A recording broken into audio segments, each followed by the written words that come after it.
El presidente Donald Trump confirmó este fin de semana el inicio de la operación Furia Épica, una campaña militar masiva junto a Israel diseñada para derrocar al régimen iraní. Los ataques conjuntos que ya han eliminado a 48 líderes claves, incluidos el líder supremo que hoy vive en el infierno, Ali Khamenei, y han hundido al menos 9 buques de la Armada Persa. La ofensiva aérea incluye bombardeos estratégicos con aviones B-2 sobre instalaciones nucleares subterráneas. Este conflicto marca un giro radical en la política exterior de la administración, rompiendo años de tensiones contenidas por una confrontación directa de alta intensidad. Las operaciones han provocado una respuesta inmediata de Irán mediante ataques con misiles y drones contra bases estadounidenses y activos petroleros en el Golfo Pérsico. Trump ha advertido a la nación que esta campaña podría durar hasta 4 semanas de combate intenso. La inestabilidad ha provocado que el servicio secreto eleve el nivel de protección en Mar-a-Lago y la Casa Blanca, anticipando intentos de asesinato o ataques terroristas en suelo estadounidense. El Pentágono reporta actividad de guerra electrónica masiva en el estrecho de Hormuz, afectando la navegación de más de 1,000 buques comerciales. La geopolítica mundial ha entrado en un terreno desconocido tras la decapitación del mando iraní. El escándalo del día.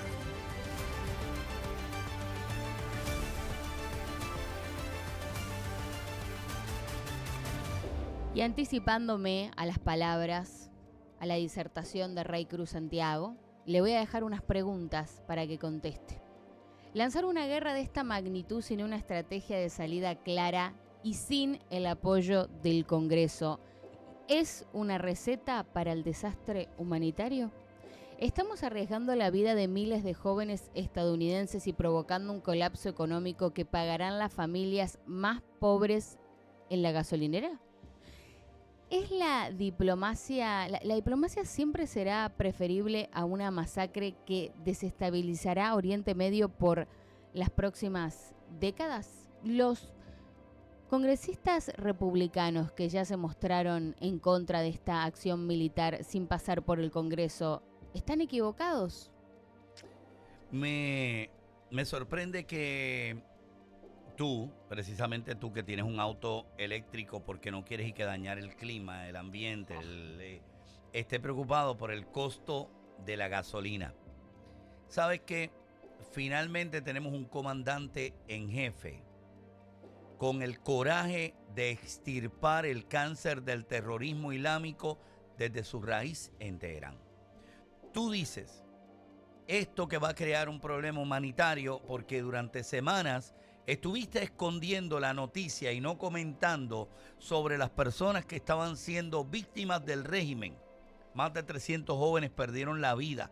El régimen los perseguía, claro, eso no los comentabas. No se puede negociar con tiranos que juran destruirnos y esta ofensiva es la única forma de garantizar la paz real a través de la fuerza absoluta.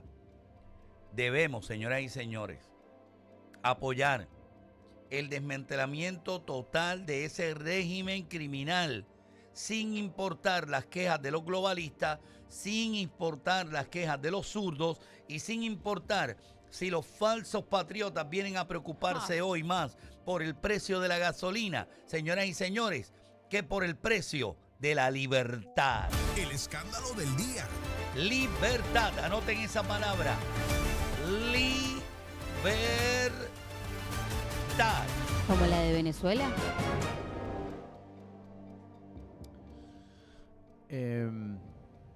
Hay que reconocer que lo que está pasando en el Medio Oriente es muy serio, muy grave. Era necesario, era importante. Bueno, esa lo concluirá cada uno de ustedes desde el ángulo donde lo considere. Yo particularmente creo que durante décadas la palabra diplomacia se ha usado enormemente por parte de muchísimos criminales que se cobijan bajo ese término. Y el ayatolá durante décadas ha usado precisamente todos sus caminos y pareciera que de alguna manera, bajo la aprobación de las Naciones Unidas en muchos casos, de dilatar y dilatar conversaciones y dilatar conversaciones. Mientras tanto, seguía alimentando, porque pensamos en Irán y pensamos en Irán allá, en el estrecho de Hormuz, en el Medio Oriente, pero Irán es un pulpo con tentáculos acá, en nuestro continente, que se ha infiltrado en Venezuela, que tiene hectáreas en Venezuela de terrenos, que tiene a Hezbollah aquí, que tiene células terroristas en todas partes del mundo, porque el enemigo mayor somos nosotros, nuestra cultura occidental.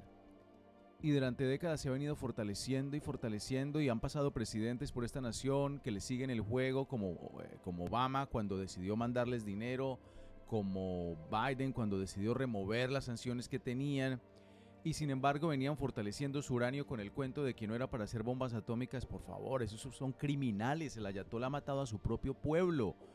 Y este presidente, recordándole a la audiencia que la decisión que ha tomado el presidente no es una decisión que tomó sin una advertencia. Había unas negociaciones en Ginebra que fracasaron precisamente por lo mismo, porque nunca les ha interesado a los terroristas en Israel de realmente firmar la paz. Lo único que les ha interesado es comprar tiempo, dilatar tiempo y esperar si entra un presidente débil a los Estados Unidos. Hoy, este presidente, y también en cabeza de un secretario de Estado que conoce muy bien lo que está pasando en el Medio Oriente y en nuestro hemisferio, han tomado la decisión, y secretario de Guerra, de no de atacar, porque algunas personas dicen que debería haber declarado guerra a través del Congreso, pero el argumento que usan es el mismo argumento que usó Obama cuando bombardeó a Libia, por cierto. Exacto. Que es el argumento precisamente de que hay un ataque inminente y que hay que actuar de manera rápida. Y esa es la realidad. Habían ciertos datos de inteligencia, no solamente de los Estados Unidos, pero también de Israel, y en conjunto y junto con Inglaterra han decidido ponerle fin a un criminal que lleva oprimido a su pueblo iraní por años, pero que además ha sido el tentáculo, el ¿Inglaterra dijiste o Israel? Israel. Ha sido el auspiciador también de terrorismo a nivel global. Así que, muerto el perro, se supone que se acaba la rabia. ¿Es inmediato? Yo creo que sí, es demasiado complejo, porque durante décadas los ayatolas han construido demasiados niveles y de reemplazo inmediato en el caso de que muriera Jamenei, que la tenían pensado, pero que Estados Unidos e Israel tienen identificado a cada uno de ellos probablemente. ¿Cuál es la estrategia? Francamente, todo lo que diga yo o muchos medios es especulativo. La realidad solo la sabe Marco Rubio, la sabe el secretario de Guerra y el presidente de los Estados Unidos, y no creo que se la vayan a decir a la gente antes de que la ejecuten. Mientras tanto, Irán amenaza con cerrar el estrecho de Hormuz. Lo escuchamos a continuación. Preocupan las consecuencias económicas de la crisis que estamos viviendo. Irán mantiene la amenaza de cortar el estrecho de Hormuz, por donde pasa que se atrevan. un 20% del petróleo mundial. Hay que añadir a esto que Irán produce 3,2 millones de barriles diarios. Así que lo que más preocupa ahora mismo es qué pasará con el crudo y, sobre todo, qué puede acabar pasando cuando vayamos a llenar el depósito. Los expertos esperan ya una subida del precio del petróleo inmediata. Sería un efecto puntual y que probablemente volvería donde está posteriormente de forma muy rápida. Pero para que esto sea así deben pasar varias cosas. Uno, que el conflicto no escale más, que no se vean afectadas las instalaciones petroleras. Y dos, que no impacten el canal de Hormuz. Está controlado en parte por Irán. 1 de cada 5 barriles pasa por el estrecho de Hormuz. Y eso es una barbaridad. El transporte, los alimentos, esos alimentos van a subir de precio. Porque esta subida del petróleo tendría un efecto dominó, afectaría los costes de producción de otros bienes, al transporte, el turismo. Y por otro lado, no hay que olvidar que por el estrecho de Hormuz pasan muchas exportaciones de gas natural licuado. Al otro lado está este otro canal. Los hutíes de Yemen, aliados de Irán, ya han causado problemas ahí en el pasado. Si también se ve afectado, dificultaría que los barcos lleguen al canal de Suez, por donde pasa el 12% del comercio mundial.